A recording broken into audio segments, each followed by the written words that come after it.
por favor. Ahora, el segundo nivel es el nivel celular. El nivel celular es la combinación de las moléculas. Vamos a ver que las células son las unidades vivientes más pequeñas de nuestro cuerpo, así como también van a cumplir una función tanto estructural como funcional. Las células están compuestas por sustancias químicas y tenemos de 3 tipos: musculares, nerviosas y epiteliales. El tercer nivel es el nivel tisular. El nivel tisular es la agrupación de células y materiales circundantes y vamos a ver 4 tipos. Tejido epitelial, que es el que cubre superficies corporales; el tejido conectivo conjuntivo, que es el que conecta, sostiene y protege los órganos del cuerpo y a la vez distribuye lo que son los vasos sanguíneos a otros tejidos; el tejido muscular, que es el que genera calor y al momento de contraerse da movimiento a las partes de nuestro cuerpo; y el tejido nervioso, que es el que transporta la información mediante los impulsos nerviosos. El cuarto nivel es el nivel de órganos. El nivel de órganos es la unión de los distintos tipos de tejido. Los órganos poseen funciones específicas y normalmente tienen una forma característica. En los ejemplos podemos ver al estómago, la piel, el hígado, los huesos, el corazón, los pulmones y el cerebro. Siguiente, por favor. El quinto nivel es el nivel de aparatos y sistemas. Este está formado por órganos que se relacionan entre sí y que cumplen una función en común. Vamos a ver que a veces un mismo órgano forma parte de 2 o más sistemas. Este es el caso del páncreas. El páncreas forma parte a la vez del sistema digestivo y a la vez del endocrino, encargándose de reproducir lo que son las hormonas. El sexto nivel es el nivel de organismos. Vamos a ver que cualquier organismo es un ser vivo.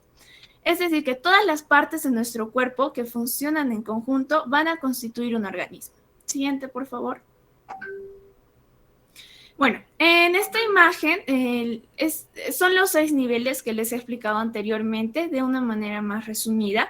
Vamos a ver el nivel químico, el nivel celular, el nivel tisular, el nivel de órganos, el nivel de aparatos y sistemas y finalmente lo que es el nivel de organismos. Siguiente, por favor. Ya. Vamos a ver aquí, en este cuadro, los 11 aparatos y sistemas del cuerpo humano. Primero vamos a hablar de lo que es el sistema tegumentario, que lo compone lo que es la piel y las faneras, como el pelo, uñas de las manos y de los pies, las glándulas sudoríparas y las glándulas sebáceas. Y dentro de sus funciones principales vamos a ver que protegen a nuestro cuerpo, nos ayuda a regular lo que es la temperatura corporal, elimina algunos desechos, nos ayuda a sintetizar la vitamina D y detecta sensaciones como el tacto, el dolor, el calor y frío. Ahora, vamos a hablar del sistema esquelético. Dentro de sus componentes más importantes vamos a ver los huesos y articulaciones del cuerpo y lo que son sus cartílagos asociados. Y entre sus funciones principales vamos a ver que esto sostiene y protege a nuestro cuerpo, provee una superficie para lo que son las inserciones musculares, ayuda a nuestros movimientos corporales y alberga células que producen células sanguíneas y finalmente almacena minerales y lípidos. Le doy paso a mi siguiente compañero. Bien, vamos a entrar al tercer punto, que son las características del organismo humano vivo. ¿No? A partir de la siguiente pregunta, ¿cómo nos distinguimos nosotros, los seres vivos, de aquellos que no lo están? Pues la respuesta es a partir de los procesos vitales básicos, ¿no? La primera característica va a ser el metabolismo, que va a ser conjunto de procesos físicos y químicos que ocurren dentro de nuestras células del cuerpo humano que van a convertir o hacer uso de energía. Entonces, eso se va a dividir en 2 fases. Tenemos el catabolismo, la fase degradativa, que va a ocurrir cuando a partir de moléculas complejas, estas se van a desdoblar y van a formar más sencillas, ¿no? Y esto va a liberar energía o el adeninotrifosfato, ¿no? Por ejemplo, en el proceso de digestión o el ejercicio físico. Y por otro lado tenemos el anabolismo, que hace la fase constructiva, ¿no?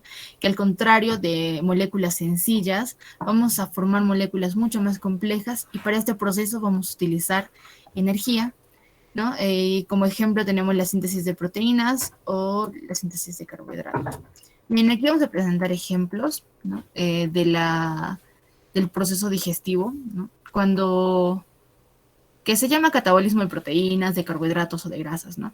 Cuando las proteínas, ¿no? Que son moléculas complejas, se convierten en aminoácidos, que es la mínima unidad de las proteínas. Lo mismo pasa con los carbohidratos, de los polisacáridos a monosacáridos, y de los ácidos grasos a de los lípidos a los ácidos grasos.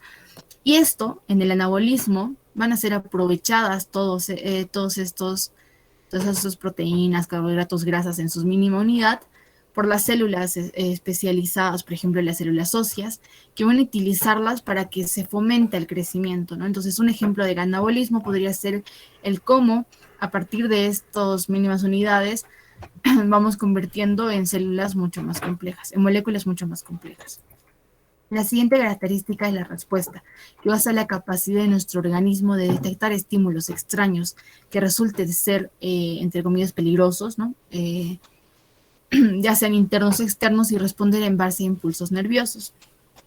Por ejemplo, un dolor de estómago, cuando nuestras células, cuando nuestros sentidos sinestésicos captan a través de estímulos que algo malo está sucediendo, a partir de impulsos nerviosos nos mandan al cerebro que algo malo está ocurriendo, y pues tendemos a poner esta posición, ¿no? Que es tipo la respuesta automática.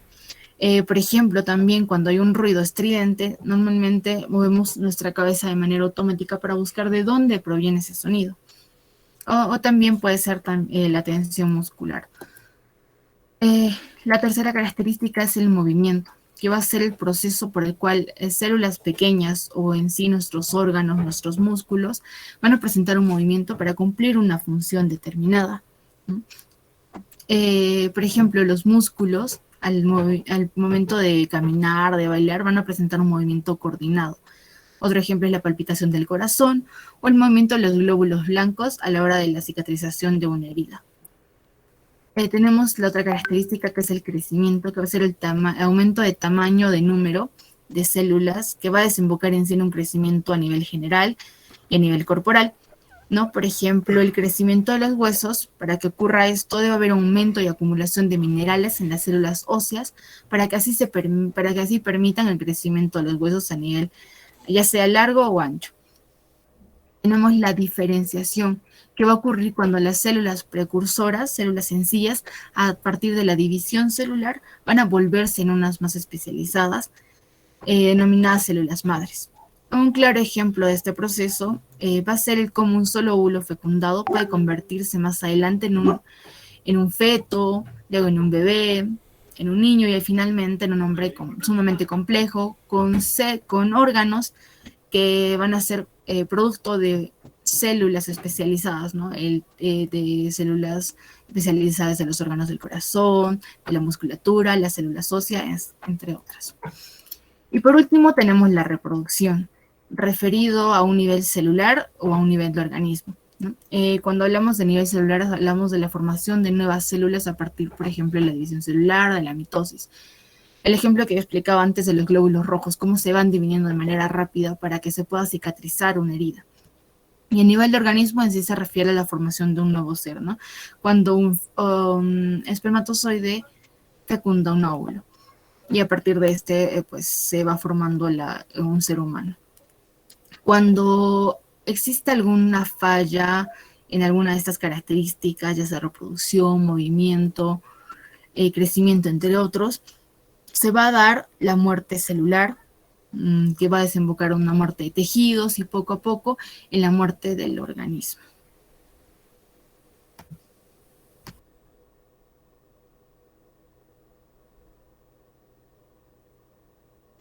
Bien, continuando con la exposición, vamos a hablar sobre la homeostasis.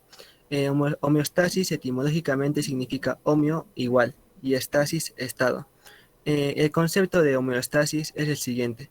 La homeostasis es un estado de balance entre todos los sistemas del cuerpo que se necesitan para sobrevivir y funcionar correctamente. Consiste en la capacidad de mantener una condición interna estable, ¿no? En sencillas palabras, es un estado de equilibrio del cuerpo, ¿no? El cuerpo se encuentra de manera equilibrada. No hay algo que supere o no hay algo que esté menos, sino todo está igual, equilibrado. Esto es dinámico porque requiere la interacción de todos los órganos, células y sistemas del cuerpo humano.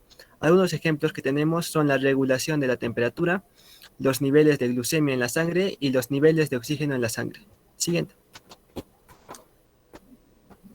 Ahora pasamos a la homeostasis de los líquidos corporales.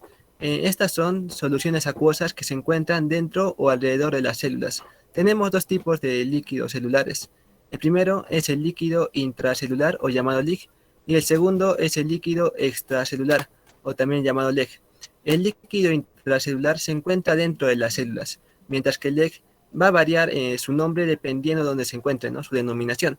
En este caso, cuando el LEG o el líquido extracelular se encuentra en el vaso sanguíneo, se va a llamar plasma o líquido intravascular.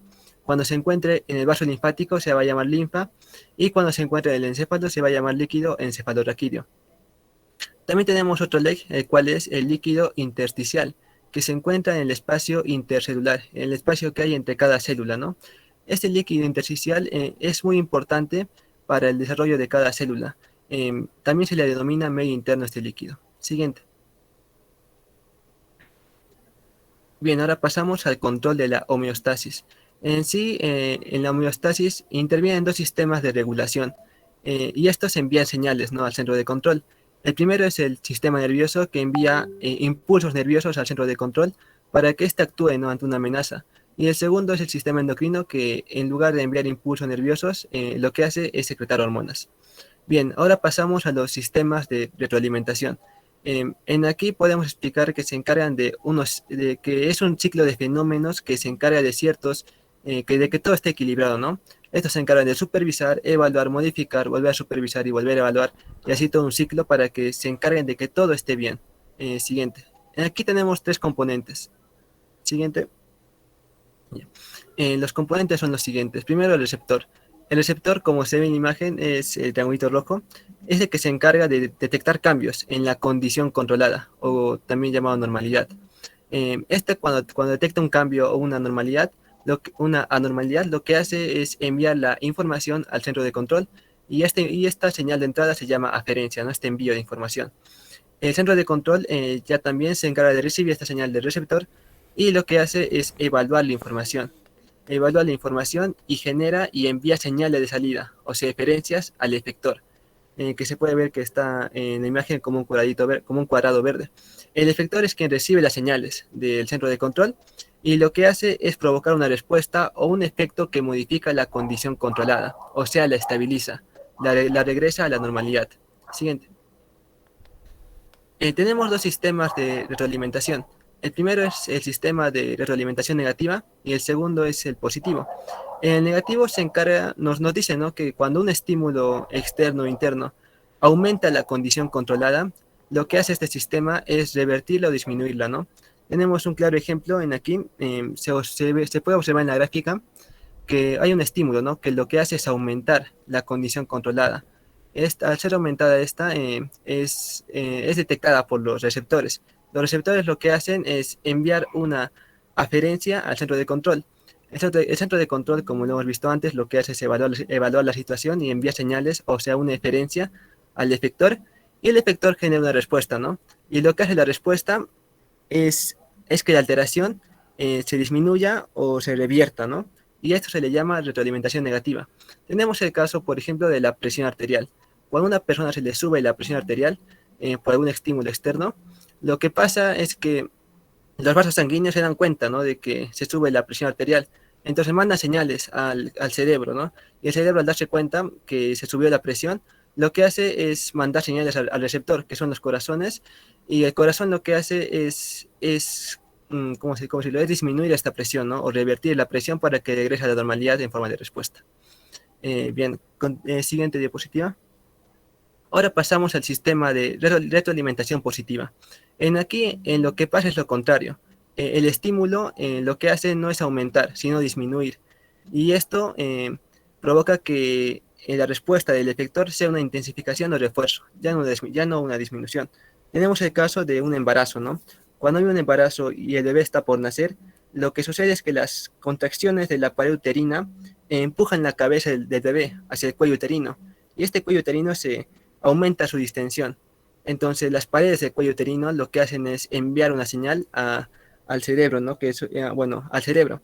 El cerebro lo que hace es enviar oxitocinas a, a los músculos de la pared para que éste se contraiga más y logren así distensionar el cuello uterino, ¿no?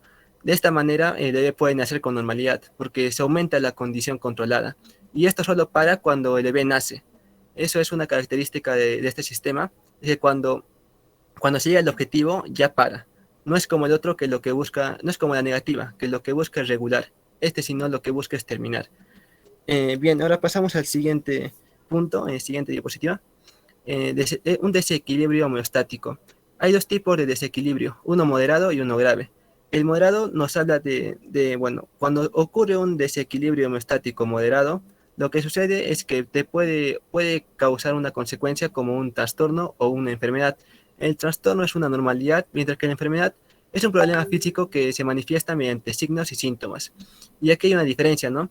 Los síntomas es aquello que es subjetivo, es interno. O sea, tú nomás lo sientes. Por ejemplo, un dolor de cabeza y otras cosas más, ¿no? Mientras que un signo es algo más objetivo, que se puede ver, que puede ser evaluado por un médico. Y bueno, también tenemos otro desequilibrio hemostático que es el grave, ¿no? Que este puede ocasionarse debido a las malas costumbres que uno tiene, ¿no? Por ejemplo, el fumar tabaco, si lo haces con mucha frecuencia, puede ocasionarte, ¿cómo llamarlo? Un cáncer al pulmón, ¿no? Y esto puede desembocar en la muerte.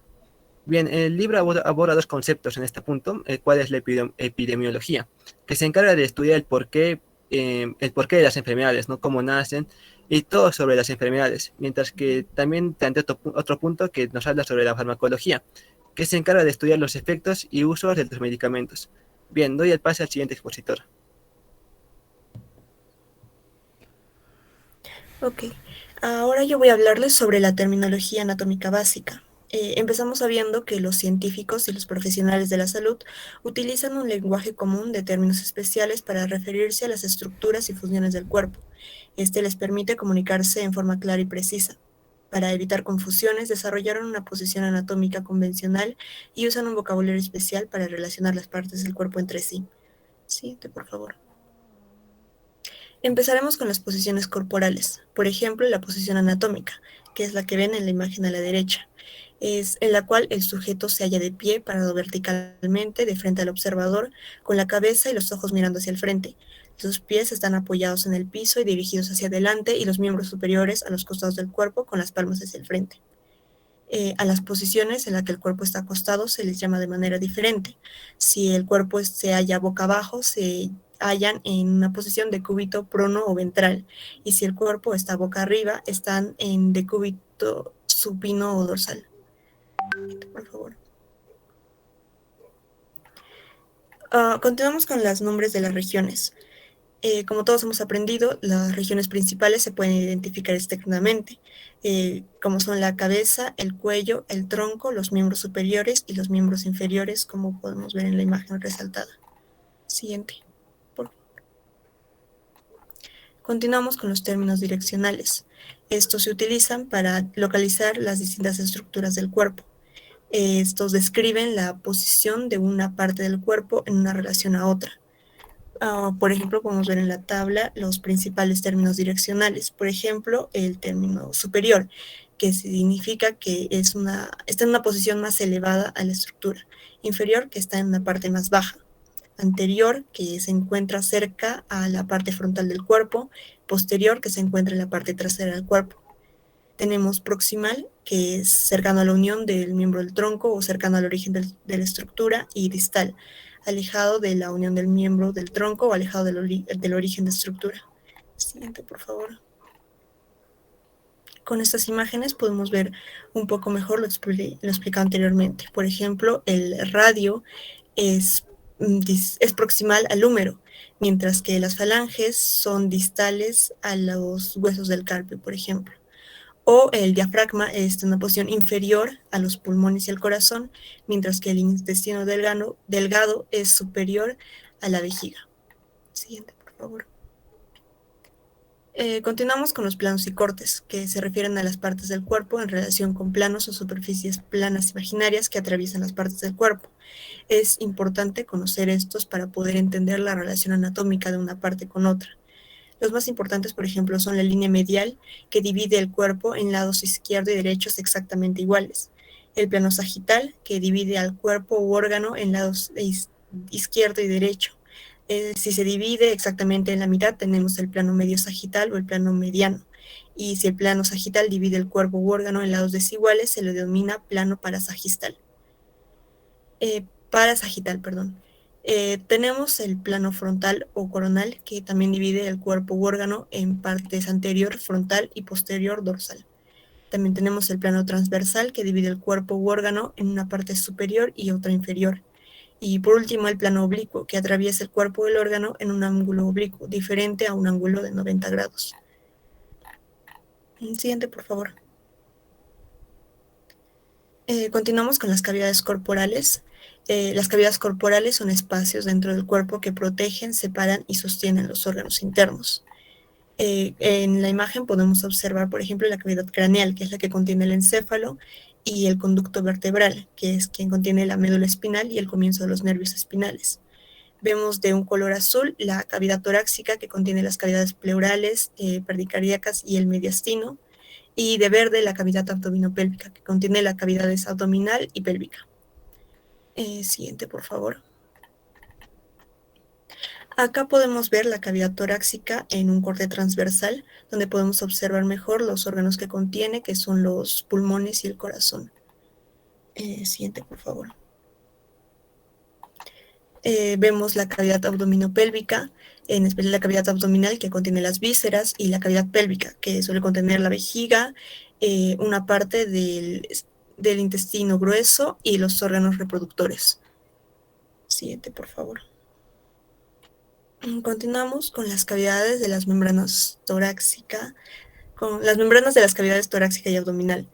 Las membranas suelen ser un tejido delgado, maleable, que recubre, separa y conecta estructuras. Un ejemplo es la membrana serosa, que recubre las vísceras y paredes dentro de las cavidades torácica y abdominal. Sus partes son la hoja parietal, que reviste las paredes de las cavidades, y la hoja visceral, que recubre y se adhiere a las vísceras. Entre ambas hojas hay un pequeño volumen de líquido lubricante llamado líquido seroso, que reduce la fricción entre las dos. Siguiente, por favor. Aquí podemos ver un poco mejor la cavidad torácica y las membranas que contiene. Por ejemplo, la membrana serosa de las cavidades pleurales se denomina pleura. La pleura visceral se adhiere a la superficie pulmonar, y la pleura parietal recubre la pared torácica y la superficie superior al diafragma. Entre ambas hojas pleurales se encuentra la cavidad pleural, que está ahí, subrayada de un color morado. También tenemos la membrana serosa de la cavidad pericardíaca, que es el pericardio. El pericardio visceral recubre la superficie del corazón, mientras que el pericardio parietal tapiza la pared torácica. Entre ambos se encuentra la cavidad pericardíaca, que está coloreada de color rojo. Siguiente, por favor. Tenemos también el peritoneo, que es la membrana serosa de la cavidad abdominal. El peritoneo visceral recubre las vísceras abdominales, mientras que el peritoneo parietal tapiza la pared abdominal y recubre la superficie inferior del diafragma. Entre ambos se encuentra la cavidad peritoneal. Un dato es que los órganos abdominales que se localizan entre el peritoneo parietal y la pared abdominal posterior se les denomina órganos retroperitoneales. Siguiente, por favor.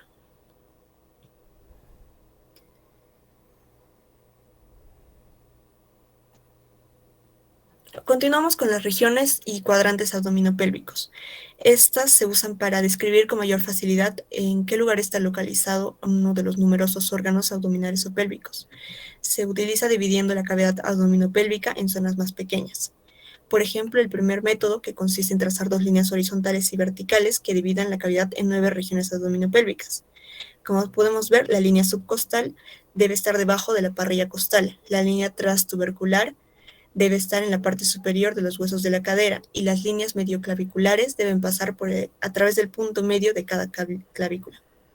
Así nos dan las 9 cavidades cuyos nombres son hipocondrio derecho, epigastrio, hipocondrio izquierdo, flanco derecho, región umbilical, flanco izquierdo, fosa ilíaca derecha, hipogastrio y fosa ilíaca izquierda. Siguiente, por favor.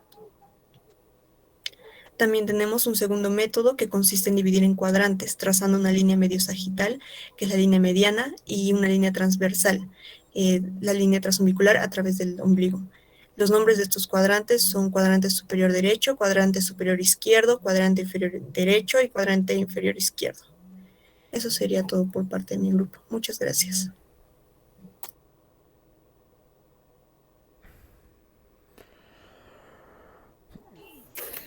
Ya, muy bien, jóvenes, por favor, cada uno va a colgar su trabajo, ¿ya? Para ponerles la nota respectiva el día de hoy. ¿Alguna pregunta? Jóvenes, pregunten. ¿Qué no les ha quedado claro? Luz Gabriela. Sí, doctor, buenas noches. Quería saber si existe alguna diferencia entre aparato y sistema. Antes se decía, ¿no? El aparato constituido por diferentes tipos de, de órganos que tienen una histología diferente. En cambio, el sistema antes indicaban que era conjunto de órganos histológicamente muy parecidos. Por ejemplo, el aparato circulatorio, ¿no es cierto? Que tiene la sangre y los vasos sanguíneos. Pero ese concepto ya quedó un poco atrás, ya que el corazón, por ejemplo, tiene tejido muscular, tiene tejido nervioso, tiene diferentes tipos de características, ¿no? Ahora se considera más a todos como aparatos en vez de sistemas. Por eso algunos inclusive los consideran como sinónimos. Eso, ¿queda claro, señorita Gabriela? Sí, profesor, muchas gracias.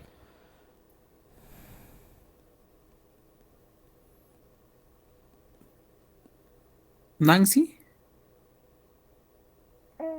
Doctor, disculpe, primero es mi compañera Marjorie. Ya, Marjorie. Bueno, doctor, yo quería más que todo que me profundicen un poquito sobre lo que es el sistema de retroalimentación negativa y la diferenciación que se da con el sistema de retroalimentación positiva. Como que no entendí mucho esa parte. Ya, a ver, a ver, a ver. Tienen que entender una cosa. Sistema de retroalimentación negativo. Ya, para que me entiendas. La presión arterial. Vamos a poner el ejemplo que han puesto tus compañeros. Digamos, la presión arterial está en 180, 140. ¿Usted sabe los valores normales de presión arterial?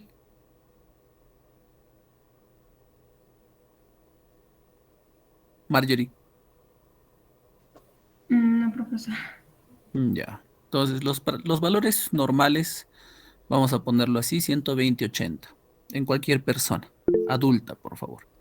Pero si el paciente tiene 180, 110, ¿usted qué opina? ¿Está alto o bajo?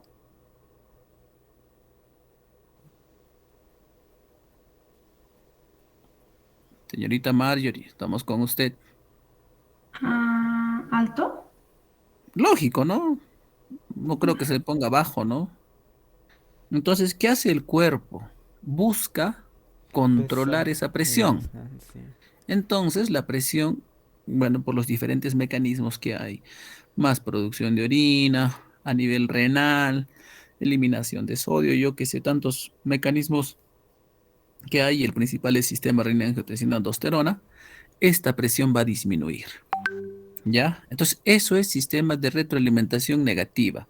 Hay un estímulo que se está alterando, o hay un estímulo que está elevando, o que está haciendo un mayor estímulo. Entonces, ¿qué va a hacer el cuerpo? Regresar a la normalidad. Yo le pongo el ejemplo, señorita Marjorie. Si la presión está muy baja en un paciente que viene por sangrado, yo qué sé, ¿no? 80-40, por ejemplo. ¿Qué tratará de hacer el organismo? Nivelarlo. Nivelarlo. Entonces es una retroalimentación negativa. ¿Por qué? De lo que está bajo va a tratar de llevarlo a la normalidad. ¿Ya? Y el sistema de retroalimentación positiva, eso quiere decir que hay un estímulo X y yo voy a seguir estimulando, estimulando, estimulando en la misma dirección del estímulo. De eso hay pocos ejemplos. El ejemplo más conocido es el que han mostrado sus compañeros. Es el ejemplo del parto. Imagínese usted, está con las contracciones uterinas y aparece un sistema de retroalimentación negativa que le va a quitar el estímulo, la contracción del útero. ¿Ese bebé podría nacer? No. No. Entonces, ¿qué hace el cuerpo? Va a tratar de expulsar ese bebé, porque se supone que ha llegado a los 9 meses, yo qué sé, ¿no? Entonces, lo que hace el cuerpo es estimular mucho más. Nosotros ya hemos generado un estímulo, entonces el cuerpo genera mucho más estímulo a través de la oxitocina en este caso. Entonces, a ese estímulo va a aumentar el estímulo. Eso es sistema de retroalimentación positivo. ¿Queda claro, señorita Marjorie? Sí, profesor, muchas gracias. Ya, ¿quién continuaba? Nancy, creo, ¿no? Sí, doctor. Quería preguntarle sobre... Nuestro compañero Jonel mencionó que había dos tipos de desequilibrios hemostáticos.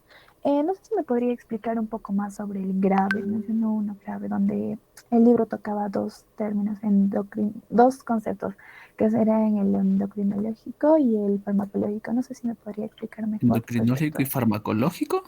¿O ha sido neuro? Eh, Decía en su diapositiva, ¿cierto? Farmacológico y epidemiológico. A ver, ¿cuál? A ver, esa diapositiva otra vez. Pónganla, jóvenes. A ver, expliquen un poquito eso.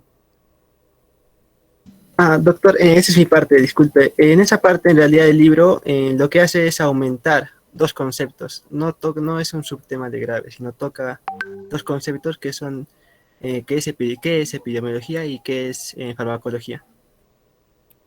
Claro, no es parte de los sistemas que controlan la homeostasis, ¿no? Señorita, eso me está preguntando, ¿no?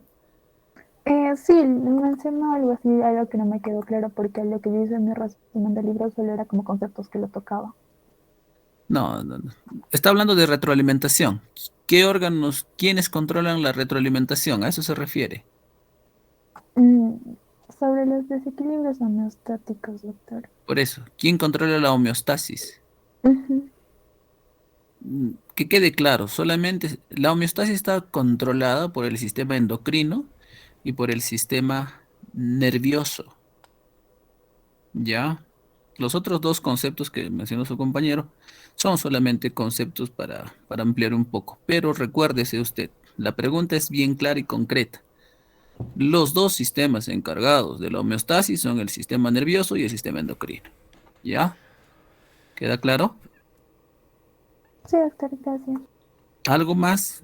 Pregunte nomás, ¿ah? Ahorita pueden confundirse, yo no tengo mayor problema. Doctor, Doctor, le ayudo con la lista. Le ayudo con la lista. Sigue la compañera Dalia. Ya, Dalia.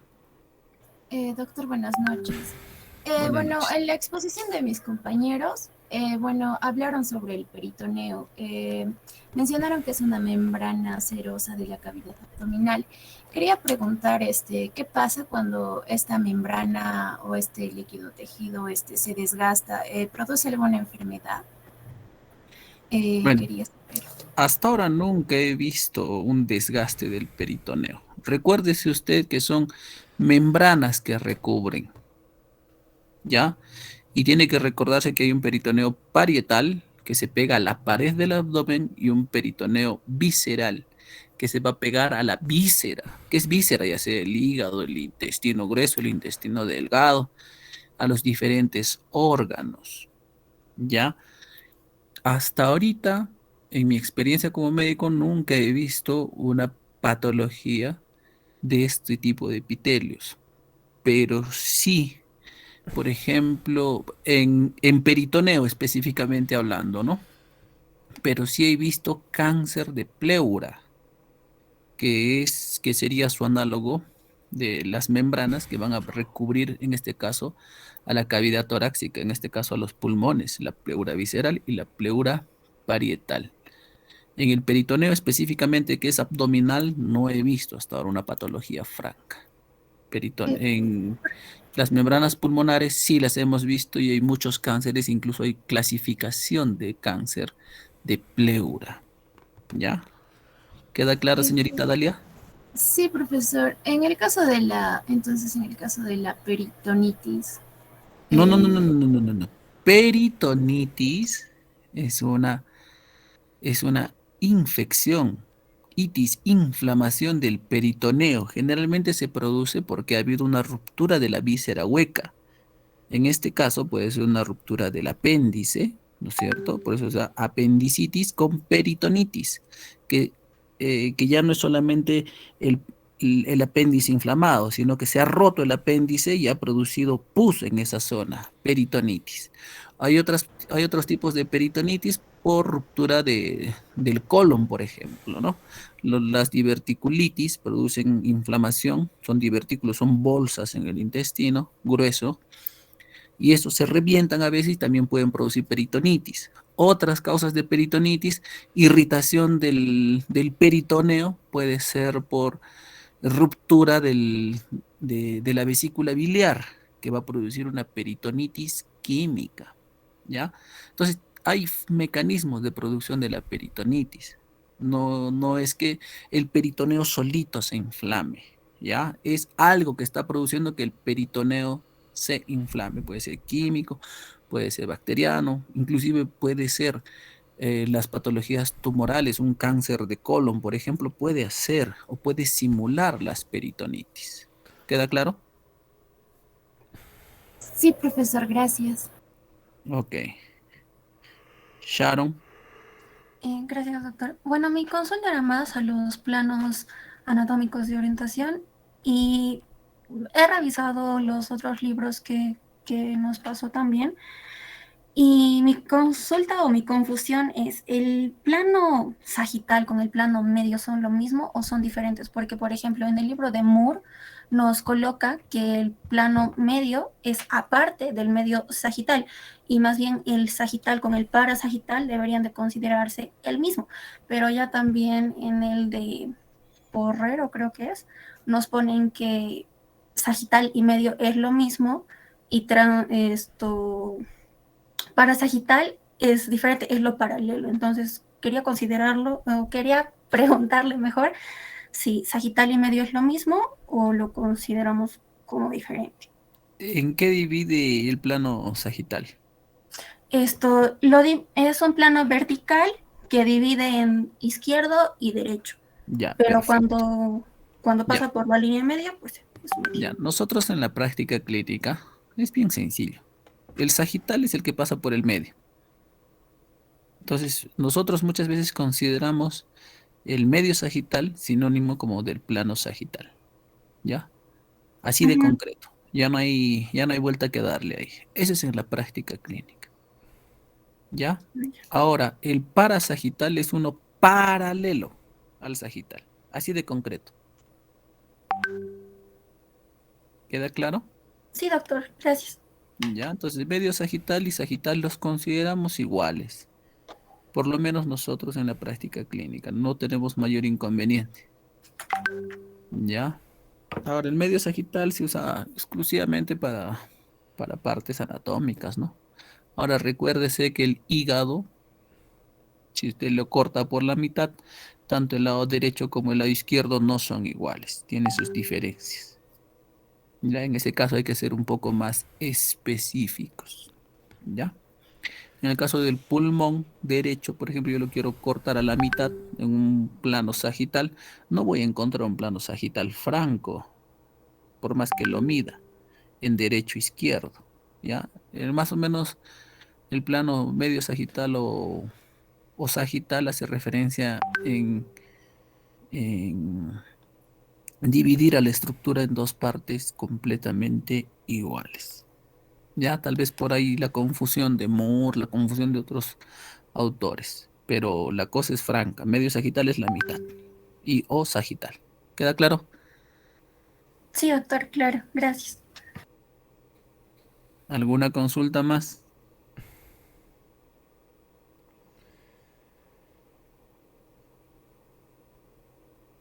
Jóvenes, pregunten. Dayonel va a participar. Doctor, buenas noches. Bueno, es una consulta un poco ajena al tema. Es sobre la tarea, ¿no? La exposición. ¿Cómo tenemos que subir el trabajo? ¿Todos el trabajo, todos tenemos que subir la exposición, las diapositivas o un Todo. resumen? ¿Cómo No, no, es? no, no, no. Las diapositivas se sube Todas las diapositivas que han presentado ahorita se suben y cada persona va a subir las diapositivas. Por favor, al grupo que he expuesto, yo les invito a subir lo más antes posible su trabajo para colocarle su nota el día de hoy. ¿Queda claro? Sí, doctor, gracias. Ya. De acuerdo a lo que ha realizado o de acuerdo a lo que se ha visto, muy probablemente va a ser 3 exposiciones por semana. Vamos a acabar el 13 de junio. Por favor, señor delegado, si me envía el cronograma para subir las notas, por favor. Ya con eso vamos a poder darles un tiempo más, un tiempo menos para las exposiciones. Pero de preferencia, cuélguenlo ni bien termine la exposición, o si quieren un poquito antes, para que sus compañeros también tengan las diapositivas y puedan apoyarse en los orales respectivos. Ya, ya es las 10 de la noche, no hay ninguna consulta más. Señores, pregunten, sáquense sus dudas, no tengan miedo. No los voy a pegar, estoy tras una pantalla, así es que no voy a ser malo con ustedes. Ya, perfecto. El, Jonel, Sí, doctor, ahora sí una consulta relacionada al tema. En este caso, en un desequilibrio homeostático grave, ¿habría algún tipo de solución o siempre se tiene que desembocar en quizás en la muerte o en una situación crónica? crónica ya no hay, ¿no? Ya no existiría una situación crónica cuando ya se ha muerto el paciente.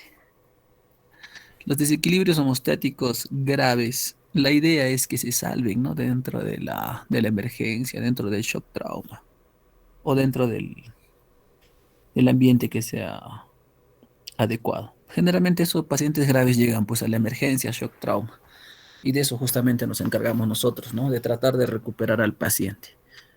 Hay algunas causas o hay algunos casos que ya son completamente irreversibles y también no vale la pena hacer mucho, ¿no? Pacientes con cánceres terminales que están muy mal, que están postrados. Entonces, dentro del concepto de la medicina, inclusive se dice, ¿no? Que un paciente con enfermedad crónica terminal, principalmente el cáncer, no debería ser reanimado, ¿no? Es hacerle más daño al paciente. Entonces ahí definitivamente no voy a estar tratando de salvar a ese paciente sabiendo que la consecuencia va a ser la misma, ¿no?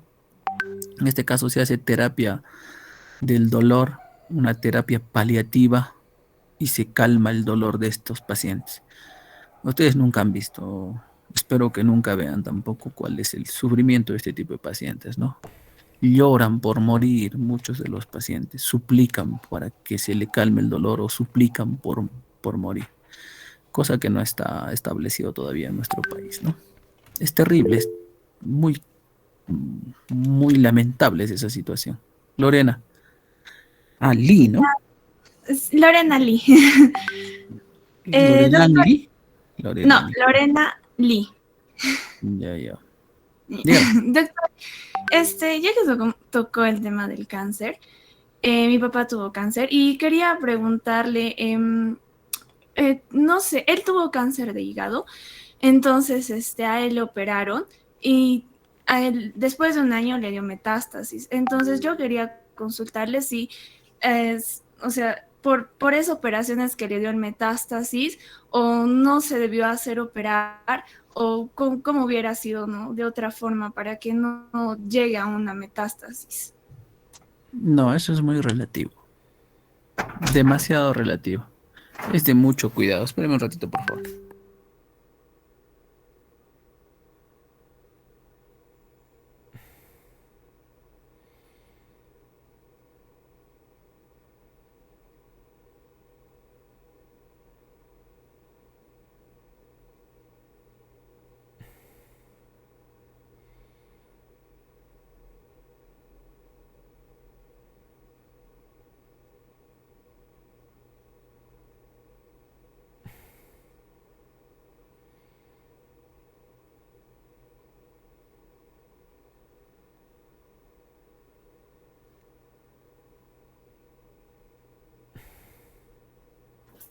Ya, disculpen por favor. Ya, cada paciente es distinto, eso es lo que tiene que ponerse a la cabeza. No todos los pacientes responden bien. Tenemos pacientes terminales que viven 10, 15 años y pacientes que tal vez se les agarra en una etapa inicial y lamentablemente han vivido un mes, 2 meses. Entonces, es imposible saber cómo va a reaccionar cada paciente. La idea de la medicina es evitar que esto se complique, pero recuérdese bien usted, y vamos a ir hablando poco a poco cuando hablemos del tema de sistema linfático. Ahí van a ver que lamentablemente el cáncer